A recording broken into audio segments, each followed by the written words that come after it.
और इसी बीच बड़ी खबर, बिहार में फिर रोजगार की बहार। जल्द होगी 1 लाख शिक्षकों की बहाली। TRA-4 के तहत जल्द ये प्रक्रिया शुरू होगी। बहाली प्रक्रिया जल्द शुरू की जाएगी। राज्य की महिला अभ्यर्थियों को आरक्षण का लाभ मिलेगा। जेडीयू ने एक्स पर पोस्ट कर जानकारी दी है और पोस्ट की वो तस्वीर भी समाप्त की टेलीविजन स्क्रीन पर। बिहार वासियों के लिए बड़ी खुशखबरी है, जहां जल्द 1 लाख शिक्षकों की बहाली शुरू होगी।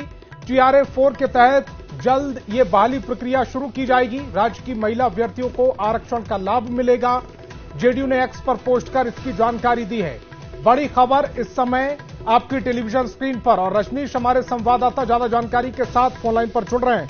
रजनीश, रोजगार को लेकर सरकार ने जो अपनी घोषणाएं की थी उसको अमली जामा पहनाना अभी से शुरू कर दिया है। 1 लाख भर्ती प्रक्रिया।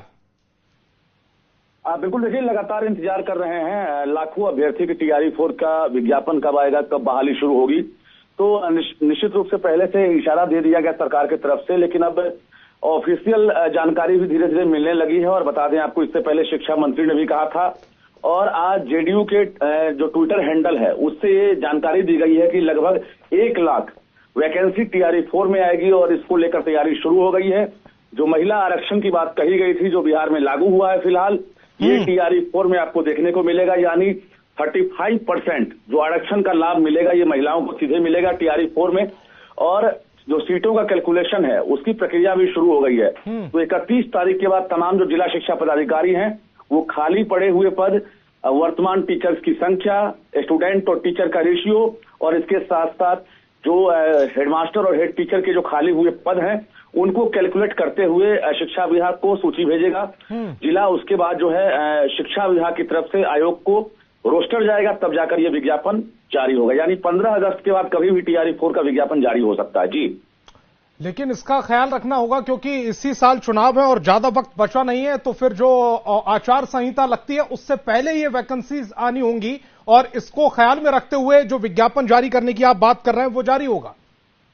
बिल्कुल, देखिए BPSC ने जो कैलेंडर जारी किया है, रिवाइज कैलेंडर में भी अभी TRA-4 की चर्चा नहीं है।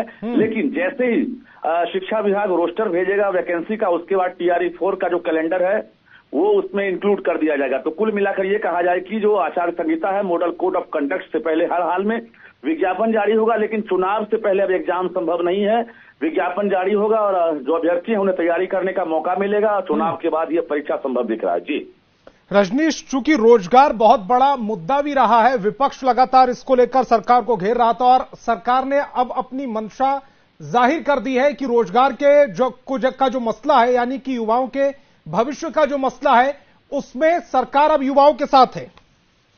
बिल्कुल, देखिए जो यूथ है, खासकर बेरोजगार यूथ, वो तो इंतजार कर ही रहे थे। पिछले 2 साल से लगातार बिहार में जो शिक्षकों की लगातार बहाली हो रही है, ऐसे में बीएड करने वालों की तादाद बढ़ी है और इसके साथ साथ जो तमाम अभ्यर्थी हैं वो एस्टेट की भी मांग कर रहे हैं। एक सबसे बड़ा सवाल ये है कि 2025 में एस्टेट लेने की बात कही गई थी, एस्टेट परीक्षा नहीं ली गई है। अब भी ये असमंजस की हालत है कि आखिर विज्ञापन से पहले सरकार एस्टेट लेगी कि नहीं, क्योंकि शिक्षा विभाग ने बिहार